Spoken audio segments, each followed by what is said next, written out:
It really resonates with. So you said about scarcity mindset. So in my fourth book that got released, I wrote a chapter which is called Work with an Immigrant Mindset. It's pretty much similar to how you're saying, that you're working hard, but you work with an immigrant mindset, knowing that you are outside somewhere, you have these many resources, and how do you make the best of the things in the present? So I think that's one of the great ways that you mentioned. And then earlier you also mentioned and said that how there is such a stressful situations that happen at work, and you are in a tire industry. So what are some of the dynamics of leading a tire industry? And a long journey, but very, very eventful. And I can't fathom how time flew. Wow. But I think every industry that you worked was a different industry, right? Everything was, or was it all manufacturing? No, it was all B2C. Actually, if you see Okay. Berger Paints B2C, and I worked especially in the B2C, the dealer and the decorative business, decorative paints business, not in the industrial paints business. Arnab, welcome to the podcast. It's really an honor to have you here with us. My pleasure. Thank you. Looking forward. And I was reading about you, and I see that you have more than 30 years of work experience. You are an alumni from the Harvard Business School, the IIM Kolkata, and IIT Kharagpur. And now I have also heard that you are extremely passionate about adventure. So before we dive into other things, tell us a little bit about your story. How did you reach where you are today? Well, my grandparents migrated from Bangladesh, which is a common story for many Bengalis, Okay. and kind of settled down in Calcutta. And my childhood, the first 10 years of my childhood, interestingly, was in Raipur, in current Chhattisgarh. And Uh-huh. that's the reason why I can manage to speak in Hindi as well as I can speak in Bengali. I mean, both are equally bad, actually. So, and then, of course, most of my schooling and upbringing was in Kolkata, Okay. Calcutta. And from there, I moved into, how middle class Bengali parents are. They Hmm. would, in those days, definitely, even now, they would push you either into medicine or engineering. Hmm. So Yeah. I made a negative choice. I don't want to go into medicine, so went into engineering. And because one of my dear friends chose mechanical engineering, I chose that. So it's a wonderful decision Okay. making. And then at the end of engineering, I figured out that I'm not ready for working now. I mean, I won't enjoy, I don't know what to do there. And maybe it's not alluring also. And I also didn't like the idea of going abroad. Many those days, half the batch used to go outside to the US. Yeah. Uh, and so somehow I didn't take fancy to it. I applied, got admissions, but then finally decided to go to Calcutta again because I couldn't figure out any other option really. And so that's the way it was. And from then I entered into the workforce in Berger Paints and then Hmm. sales and marketing and then in Marico. All long stints. Berger Paints was almost 7+ years, Marico 10 years, and then finally Seat going strong at nearly 20 years now. So three companies and a long journey, but very, very eventful. And I can't fathom how time flew. Wow. But I think every industry that you worked was a different industry, right? Everything was, or was it all manufacturing? No, it was all B2C. Actually, if you see Okay. Berger Paints B2C, and I worked especially in the B2C, the dealer and the decorative business, decorative paints business, not in the industrial paints business. Hmm. Marico, of course, was an out and out B2C Yeah. company. And Seat also is, to a major extent, a B2C company. There is a B2B component of about 20-25%, Hmm. but majority is B2C. So I would like to see myself as a person who has enjoyed working in B2C environment. Okay. And yes, that's different industry. Somehow, I have never felt that I can work in the same industry for a different brand and fight my Hmm. legacy brand, past brand. I mean, it's a stupid little thing to say, but it's not happened, fortunately, that way for me. Okay. Okay. Because a lot of people, what happens is they like to keep to their industry trends. because it does take you far. So that's why I asked you that, have you worked in different industries or has it been the same? No, different industries, bring different kind of perspectives from the Hmm. past to the present, and then you learn something from the present, and you're really positioned. I think you are much better positioned to amalgamate new thoughts and ideas, and I have been able to do that with the benefit of some great bosses and with the benefit of some great team members. I think a different industry perspective has helped me whenever I've jumped industries. Wow, great. So I'm going to come to that team aspect that you just mentioned. But I also read about you that you are a person who loves adventure, right? So here you are as a MD and CEO, and then you have a life which is full of adventure. What types of adventures do you like?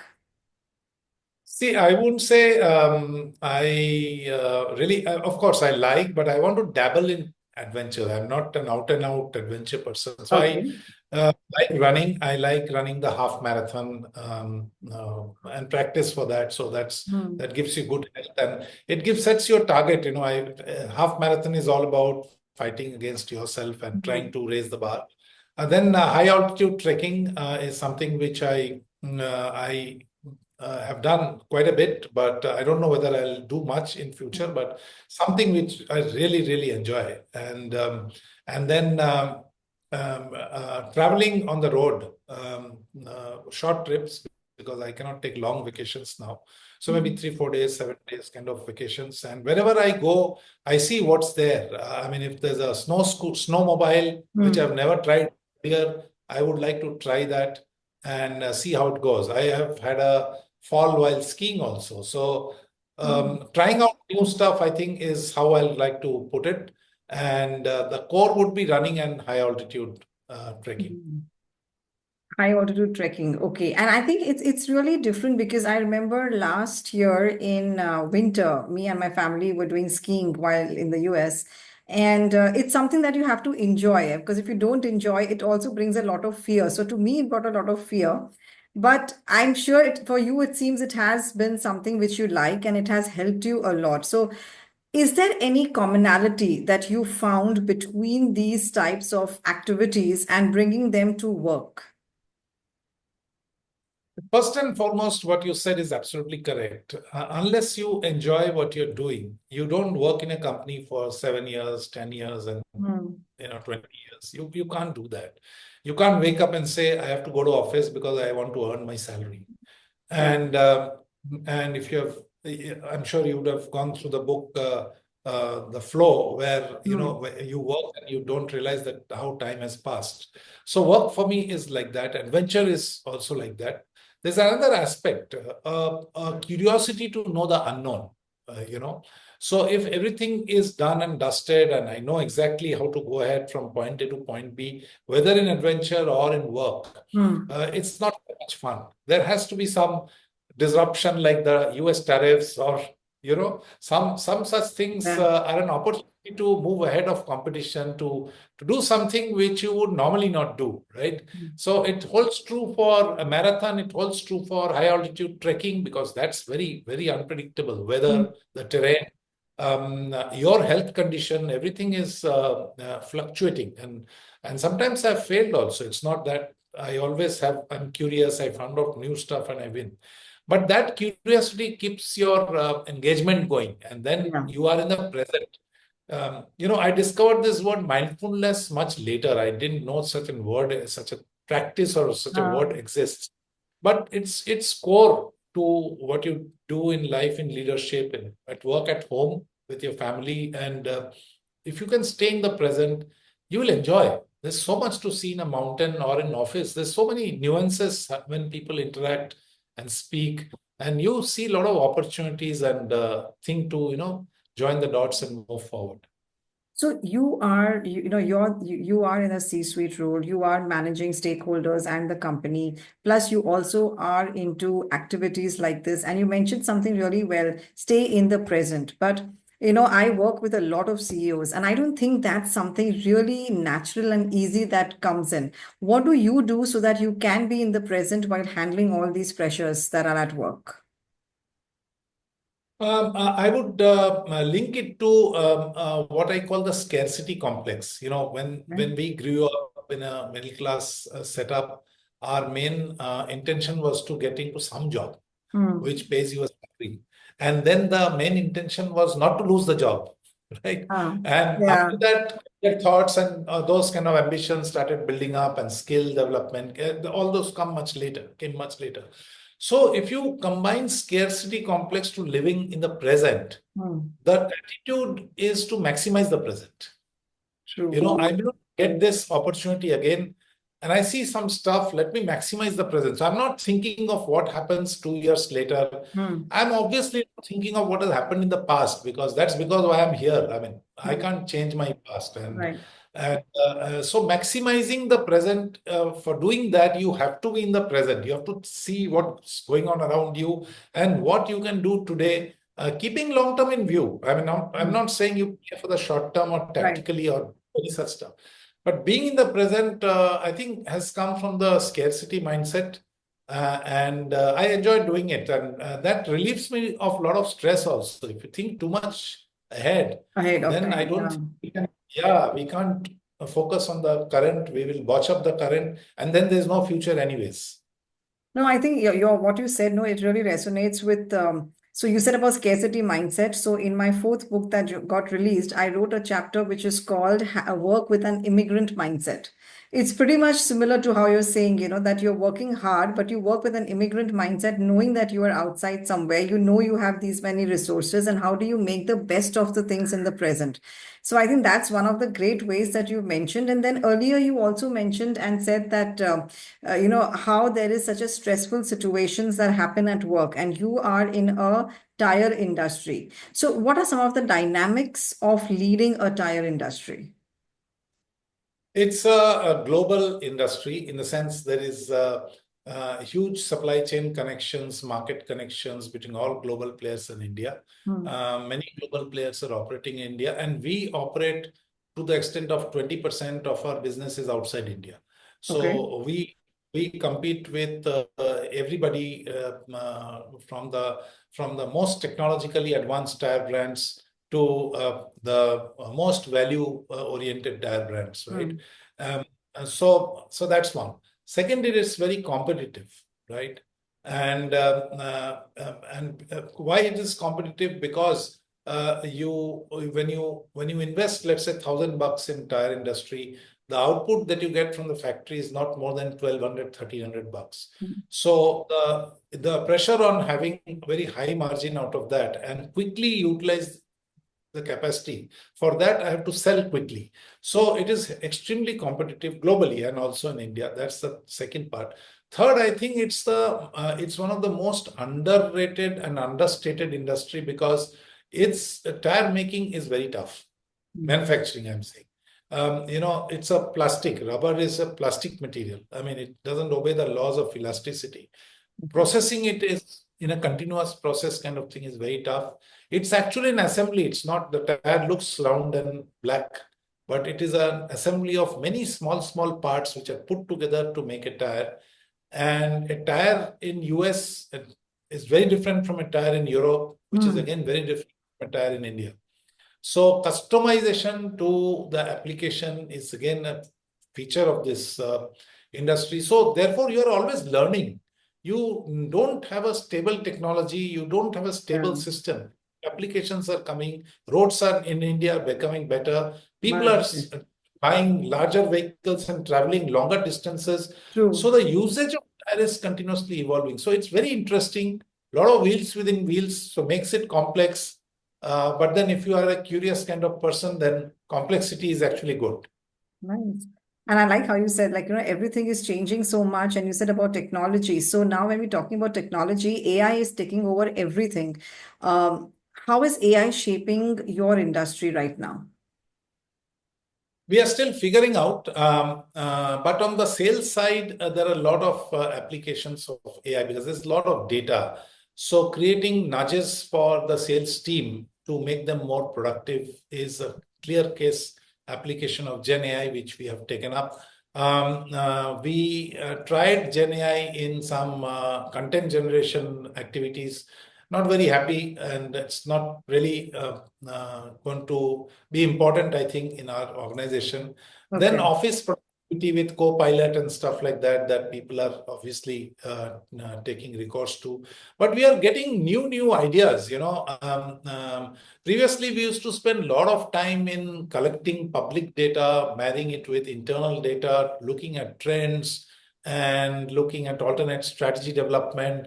All that is possible using AI to a very good qualitative level. Okay. So that intellectual firepower required to make a strategy, Hmm. sometimes you depend on consultants. Ah, I think it's going to go away. yeah. So that will go away. And AI is going to be a very big tool, very useful Very, tool. yes, Give yes. us a 70-80% tailor-made strategy. Okay. It can be at a Absolutely. district, it Yes, can be at a global level. And then, of course, you add, delete, modify. So that whole work and work stream and time is going to correct. go away. True. And it's Now, going to, yeah, you have to keep up to it a lot. Like you have to really make yes, sure yes, yes. that you don't just allow it to make you obsolete. You have to make sure that you work on it. Yeah, and how you won't be obsolete is when you spend more time with your customers, Yeah. with your channel partners, because that's something which AI, that's an input to the AI, right? True. So execution will occupy more space of your mind. It will take more space in your mind Hmm. and in your hands and legs, Yeah. and strategizing, thinking, debating, intellectual work can be substituted to a great extent by AI, which is what we have started doing. You said something about customer while you were speaking now, and I've also read that you are very focused on customers. That's your passion. What do you say when you tell that I am very customer centric or everything is about customers? What do you actually mean by it? Well, whenever I go out for a market visit, of course, there is some routine stuff. There is something which you got to do, right? But keep time reserved for speaking to customers and channel partners. I treat both as the end customer and channel partners, picking up those nuggets, those insights, okay, which you cannot see coming through a survey. That moment of truth when the customer expresses emotionally something which he or she attached to. Mm. And if you're listening and if you have full empathy with the customer, you will get those nuggets, which many people ignore. It's there on the table, but people fail to pick up. And Yeah, it's not that I was born with this ability, but if you're staying in the present, if you're focusing and listening, you tend to pick up more. true. So now that I enjoy doing so I try spending more time with the customer, trying to just listen, trigger them and just listen to them, and they'll go in various directions, and it's up to you to pick up the stuff that they share. Okay, so I think that's a great practice that you still keep in touch with the customers, you still be there. Uh, I want to ask you something which is about your journey again. You have grown into various positions, various titles, and come to where you are. Definitely, you know what effective leadership is about. What does it actually take to get to this place where you are? If somebody wants to really grow and just keep moving up on the ladder, what types of leadership qualities they have to bring to the table today? Um, I am not an authority on the subject, but I can share my experience. A is that I think authenticity is the core. You Okay. need to be who you are, and you can't pretend to be somebody else, and you cannot aspire to be somebody else. Hmm. Of course, you can pick up some great stuff from your boss, from your colleagues, but that is one aspect. Another aspect, and then you evolve as well as you grow. You have to be curious. You have to be learning. If you think you know everything, then you stop growing and stop Yeah. learning. More you are outside your comfort zone, trying to go into uncomfortable areas and learn, the better leader you will be. So authenticity, curiosity, and learning, these are two things. And the third thing, I go back to what I said: always enjoy your current role. Yeah. Don't think of future role and promotions and stuff, because you are going to completely mess up the Yeah. I current think it drains situation. you out. Yeah, and then there's no future in any case. So that's number Right. three. And of course, a little bit of luck is always required. So you need to have good bosses, and you need to make some good decisions about your career, as well as inside when you are inside an organization. Ability to decide is not like you crunch a lot of data and you arrive at a decision. Then everybody in the world will arrive at the same decision. The Yeah. same set of True. information, people decide differently. Mm. So how your sense of judgment is also important, and that also is a learning method. So you don't develop that sense of judgment on day one. So Right. these are some True. things which I thought have Yeah. helped me grow. No, very true. And it's a journey, right? So tell me, Arnab, I know time is on the crunch. So what is your one biggest piece of advice to people who want to succeed? Like you just mentioned a few of them. If there was one that you could say, live by it, what would that be? I said it at the beginning. I think you have to be who you are. So you have to be authentic. Mm. And while being authentic, you should not be stuck in time, and you should not be stuck with an ideology. You should not be stuck with anything. You should be fluid because the world around you is changing. So be Yeah, authentic and be fluid. true. So be open to change. Yes, That's that's these so these are nice. the most important things. That's so nice. Thank you so much, Arnab. I know how your schedule is, but you took the time to come on the podcast and share your insights. So thank you so much for it. My pleasure. Thank you. Thank you. And this one's for our listeners. This is Arnab Banerjee and Payal Nanjiani wishing you loads of success in your career life. God bless.